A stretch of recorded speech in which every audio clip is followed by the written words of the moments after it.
presidency responds to New York Times criticism of Nigerian economy. What do they have to tell New York Times, or what do they have to tell the rest of the world about the economy? The economy is down and it's down and it's down and it's still going down. It's in the negative. So there's no two ways to express it. Okay? So all these ones, they are just trying to defend themselves. I don't understand.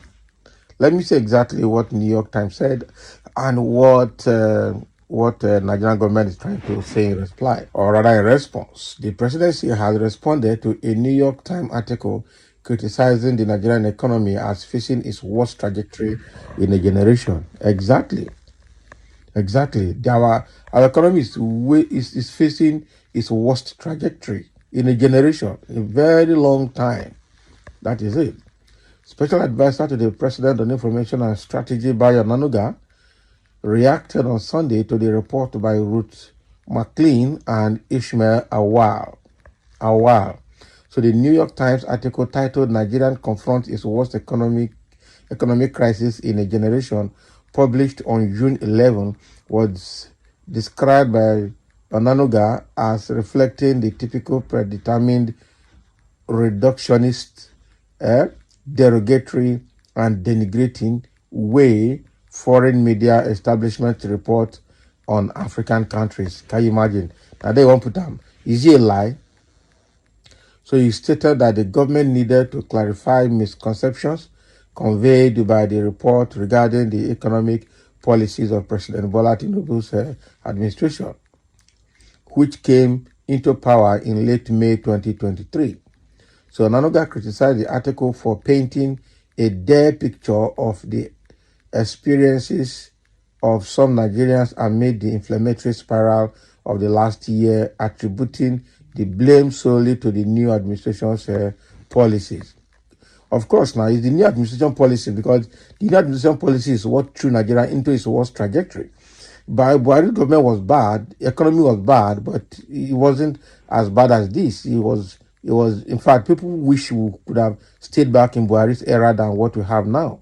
So is this administration's policies that started May 29, 2023, immediately Tinubu took over, that actually threw Nigeria off balance and put Nigeria into this mess. So there's not that two ways to explain it. So he argued that the report was jaundiced, focusing only on negative aspects while ignoring the positive development and ameliorative policies being implemented by both central and state government. Which ameliorative policies? There are no ameliorative policies.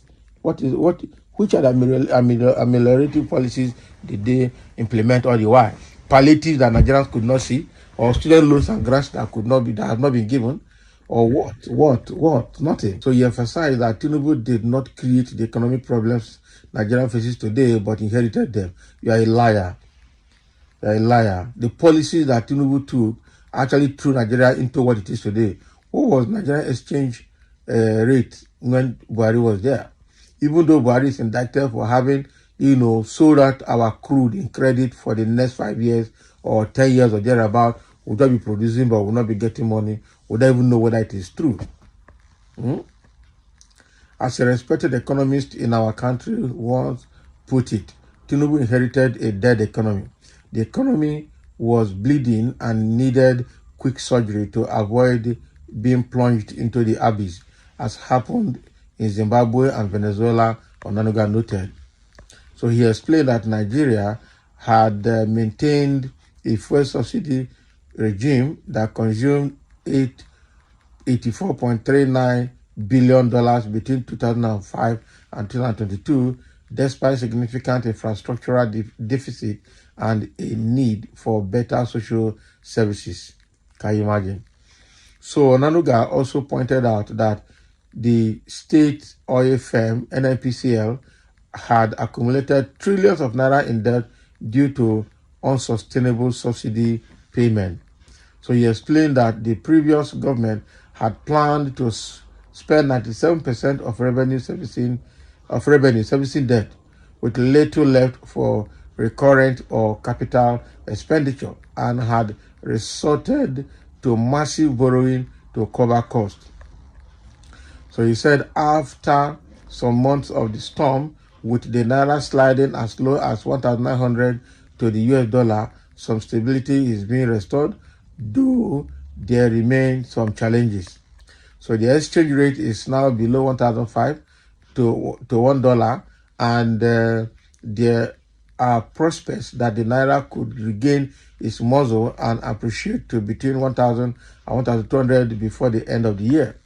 So the economy recorded a trade surplus of 6.52 trillion naira in quarter one, as against a deficit of 1.4 trillion naira in quarter four of 2023. Portfolio investors have streamed in as long-term investors. Which portfolio investors? Look at what happened. All the companies are leaving Nigeria. Say portfolio investors. So if people who are the portfolio investors, who are they? And which sector are they invested? Which FDI have you recorded in the past 1 year? Okay. So when Diageo wanted to sell its stake, in Guinness, Nigeria, it had the Singaporean conglomerate Tularound ready for the uptake. Now, with the World Bank extending a $2.25 billion loan and other loans by the African Development Bank and the Afrexim Bank coming in, Nigeria has become bankable again. This is all because the reforms being implemented have restored some confidence. So the inflammatory rate, or rather inflationary rate, is slowing down as shown in the figures released by the National Bureau of Statistics for April. Food inflation remains the biggest challenge, and the government is working very hard to rein it in with increased agricultural production. Where will you do agricultural production when there's no security? People cannot go to farm. What a lie is that? What a lie is that? So the Tinubu administration and the 36 states are working assiduously to produce food in abundance to reduce the cost. Some state governments, such as Lagos and Akwa Ibom, have set up retail shops to sell raw food items to residents at a lower price than the market. So how many people are they able to reach? What a propaganda. How many people, even like in Lagos, how many people are they able to sell to? All those are lies. So the Tinubu government in November last year, in consonance with its food emergency declaration, invested heavily in dry season farming, giving farmers incentives to produce wheat, maize, and rice. The CBN has donated 100 billion naira worth of fertilizer to farmers, and numerous incentives are being implemented. So in the western part of Nigeria, the 6 governors have announced plans to invest massively in agriculture. With all the plans being executed, inflation, especially food inflation, will soon be tamed.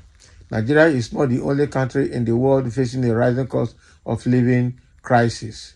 The USA too is contending with a similar crisis, with families finding it hard to make ends meet. U.S. Treasury Secretary Janet Yellen raised this concern recently. So Europe is similarly in the throes of a cost of living crisis. As those countries are trying to confront the problem, the Tinubu administration is also working hard to overturn the economic problems in Nigeria. So our country faced economic difficulties in the past, an experience that has been captured in folk songs. Just like we overcome them, we shall overcome our present difficulties very soon. You're right. It is not to sit down and compose English. Meanwhile, the economy is still very, very bad, very terrible, and they can't tame it. Not to sit down and compose English. Okay. So